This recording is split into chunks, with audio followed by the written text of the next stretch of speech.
plus de 20 ans d'expérience dans le domaine des communications et de la gestion.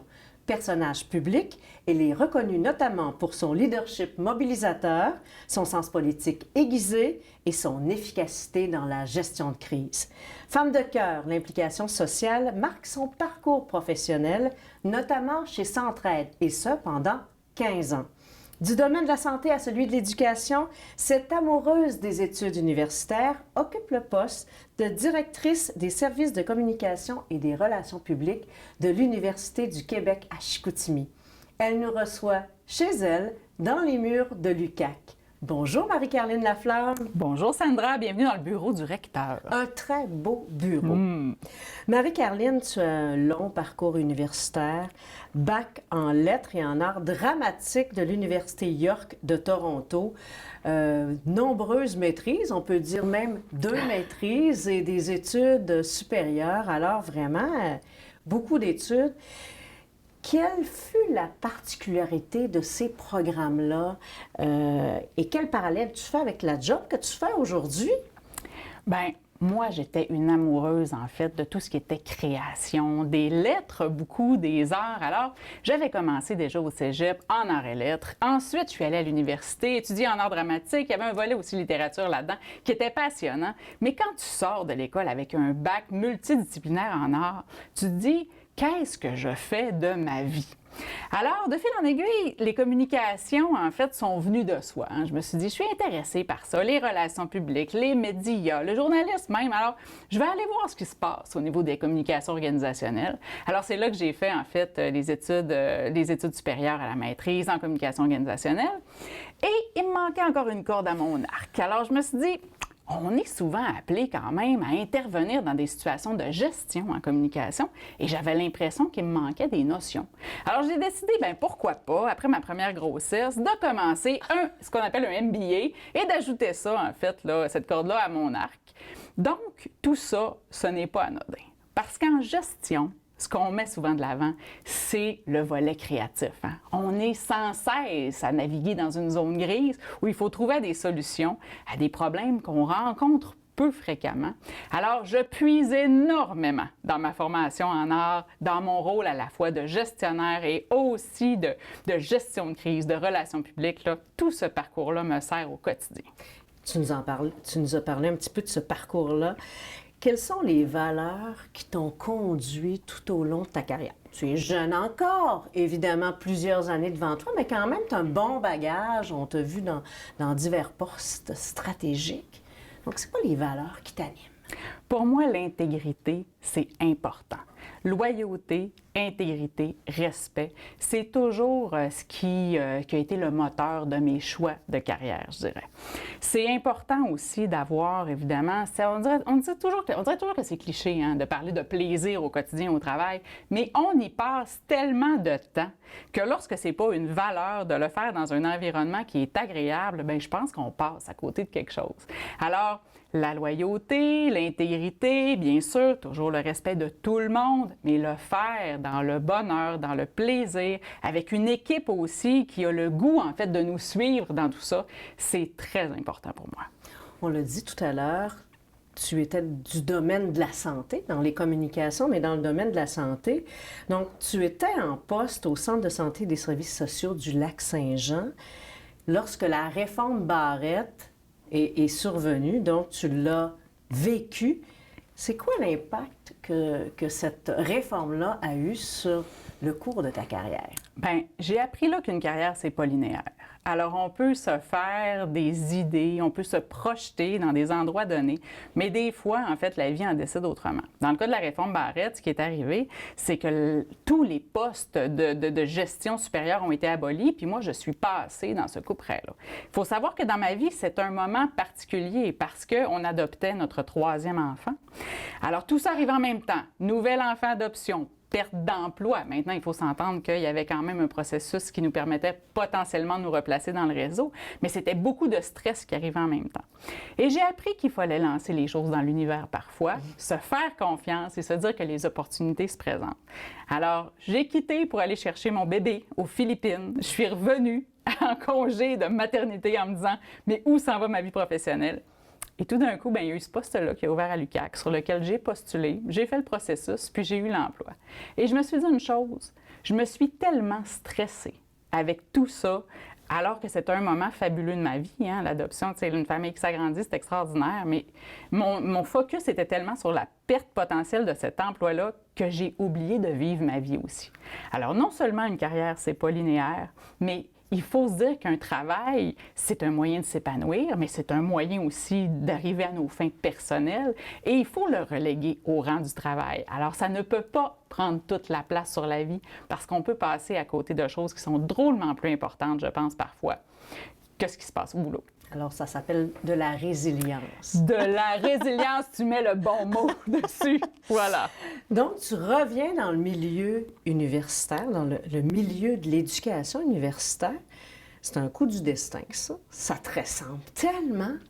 Tu respires le bonheur, puis ça fait quand même quelques années que tu es dans ce poste-là. En effet, ça va faire 8 ans bientôt que j'occupe cette fonction-là. Puis, il faut dire que c'est une fonction quand même hein, qui nous amène sur tous les champs. Alors oui, tous les champs de la gestion, mais tous les champs du savoir aussi. Et ce qui est le plus extraordinaire dans ce travail-là, c'est d'avoir, année après année, à fréquenter la relève. Donc, les jeunes qui vont prendre éventuellement nos places, mais qui vont construire aussi la société, en fait, dans laquelle on vit, qui veut la rendre meilleure. Alors, mon rôle, c'est de soutenir à la fois cette jeunesse-là, évidemment, mais aussi toutes les nouvelles connaissances qui sont générées, aider les professeurs dans la mesure du possible à diffuser ces connaissances-là aussi, et toujours dans l'objectif d'améliorer notre sort collectivement. Alors, le milieu universitaire, c'est le plus beau milieu pour travailler. Je sens le côté social en toi.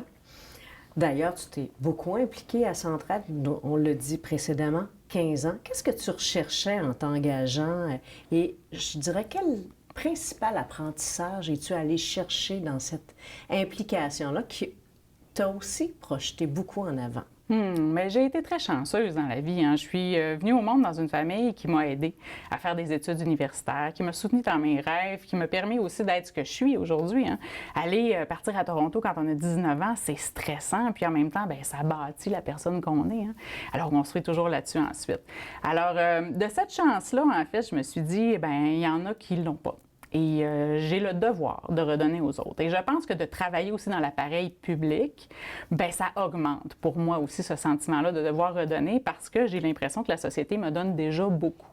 Alors, Centraide, pour moi, ça a été quand même une belle découverte. Je la connaissais pas. Puis j'ai commencé, là, lorsque je suis arrivée à l'hôpital à l'époque, là, puis j'ai été recrutée sur le comité de Centraide. Puis j'ai commencé à m'investir là jusqu'à la présidence du conseil d'administration. Puis ensuite, je me suis impliquée sur Centraide Canada également. Puis l'objectif derrière ça, c'était de permettre, en fait, aux plus démunis de pouvoir avoir aussi un filet social aussi tissé que le mien, celui auquel moi, j'ai accès. Alors, ça s'est comme imposé de soi dans ma carrière. Puis j'ai rencontré là-bas des gens extraordinaires. Je vous nomme Martin Saint-Pierre, qui est le DG de Centraide. Martin, hein, il n'est pas Centraide, mais il est la figure de Centraide. Et puis, côtoyer des gens passionnés comme ça, là, c'est extraordinaire aussi parce qu'après ça, on l'applique nous-mêmes, tu sais, à ce qu'on fait, puis à notre milieu, puis tout ça. Alors, l'implication sociale, je pense que c'est un devoir. Un devoir quand on a l'opportunité de le faire au niveau des ressources matérielles, c'est une chose. On peut donner, ça c'est bien. On peut donner du temps aussi, des ressources. On peut donner de son expertise parce que, et encore là, je suis dans les clichés, mais c'est parce que c'est vrai. Quand on s'implique comme ça, bien évidemment, on reçoit tout autant. Alors, et plus on s'implique, bien plus on a le goût de le faire. Puis à un moment donné, on arrive à un point où on se dit « Ah, peut-être que cet organisme-là, je suis allée jusqu'au bout. Je vais continuer quand même à m'impliquer. Puis je vais laisser la place à d'autres pour le faire évoluer différemment, dans une autre perspective que moi, je l'aurais fait. » Et moi, bien, depuis en fait que j'ai quitté la présidence de Centraide Saguenay-Lac-Saint-Jean, ça m'a permis de m'impliquer davantage dans mon milieu immédiat. Donc, au niveau, par exemple, de la garderie qu'on avait lancée à l'UQAC. Ensuite, je suis près du MAJUQAC. Alors, vraiment, là, maintenant, je concentre mes activités davantage autour de l'UQAC. Mais l'objectif est toujours là, hein, de venir en aide à ceux qui en ont besoin. Et les jeunes, l'implication auprès des jeunes, c'est ce que je sens aussi. Exactement. Ça te nourrit beaucoup, cette énergie de la jeunesse. Beaucoup. Puis il faut penser aussi que l'éducation, c'est le premier déterminant de la santé. Alors, si on veut une société en santé physique, en santé culturelle, en santé sociale, en santé économique, bien, ça passe beaucoup par les études. Alors, c'est extraordinaire de pouvoir contribuer à ça aussi. On parle un peu d'entrepreneuriat. Parce que pour toi, quand même, développement des affaires, toute la gestion, il y a un lien. Tu as fait ton MBA. Tu es dans une université où on forme aussi des entrepreneurs. Est-ce que le portrait des entrepreneurs a changé au cours des années, comme on est une chambre de commerce? C'est intéressant de savoir comment tu vois l'évolution des entrepreneurs avec l'évolution de la jeunesse aussi, qui a des valeurs peut-être un peu différentes des nôtres. Je pense que dans l'histoire, les nouvelles générations ont toujours probablement challengé ceux qui étaient en place. Puis celles que je vois grandir et que je vois sur les bancs d'école et s'impliquer et tout ça, bien évidemment, hein, elles nous challengent sur, je dirais, beaucoup notre rapport à notre vie personnelle et notre travail. C'est un peu ce que je disais tantôt, hein, où j'ai dû faire acte de résilience dans le passé. Bien, eux, je pense qu'ils ont compris qu'ils ne vont pas tomber dans ce piège-là. Alors, pour eux, c'est important d'avoir une carrière qui leur ressemble, de travailler aussi dans un environnement qui correspond à leurs valeurs, mais d'avoir du temps pour eux, pour leur hobby, pour leur famille, pour se développer sur d'autres bases que celles du travail. Puis, c'est pas une critique, hein, c'est un constat. Ça fait en sorte que c'est challengeant parce que comme employeur, comme patron, c'est sûr qu'il faut s'adapter à ces demandes-là, à cette génération-là. Mais ça a du bon aussi parce qu'à quelque part, à un moment donné, on se regarde dans le miroir et on se dit, bien, moi aussi, dans le fond, j'ai le droit à ces moments-là pour moi, puis à laisser, à peut-être déléguer un peu davantage ou à revoir les choses un petit peu différemment. Alors, c'est une belle génération qui arrive avec des valeurs de développement durable. Alors, je n'accepte pas n'importe quoi à n'importe quel prix. Je regarde l'impact que ça a sur moi aussi, mais sur l'environnement, sur les autres.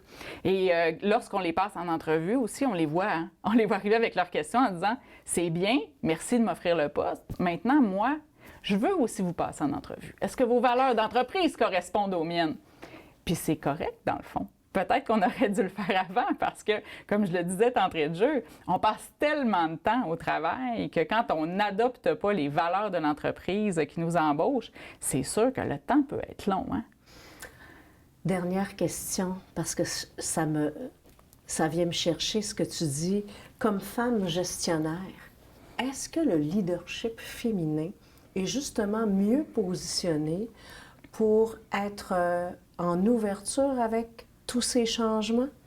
C'est une grande question, celle-là, puis j'aurais aimé ça en parler, par exemple, avec ma mère, qui a plus, évidemment, de chemin de fait que moi là-dedans. Parce que moi, j'ai l'impression d'avoir grandi dans ma carrière avec une place, en fait, de plus en plus soutenue qu'on laissait aux femmes. Alors, je peux dire que le profil de l'entrepreneur, le profil, en fait, a changé dans les interactions et tout ça, parce que oui, on est davantage de femmes, parce que oui, on parle un langage différent, mais les hommes aussi font partie de tout cet écosystème-là, de travailler de pair avec nous aussi pour qu'on se comprenne mieux puis qu'on amène tous notre grain de sel là, qui fait nos particularités. Est-ce qu'il faut ramener ça nécessairement toujours au sexe? Je ne suis pas convaincue. Je pense que c'est l'écosystème qui a changé. Le fait qu'il y ait peut-être plus de femmes, amener d'autres préoccupations, d'autres enjeux. Mêlons ça avec ceux que les hommes vivaient aussi parce qu'ils n'étaient pas sans enjeux non plus. Bien, peut-être qu'on est juste plus équilibré. Sur ces mots sages, Marie-Caroline Laflamme, merci beaucoup. Bien, merci à toi.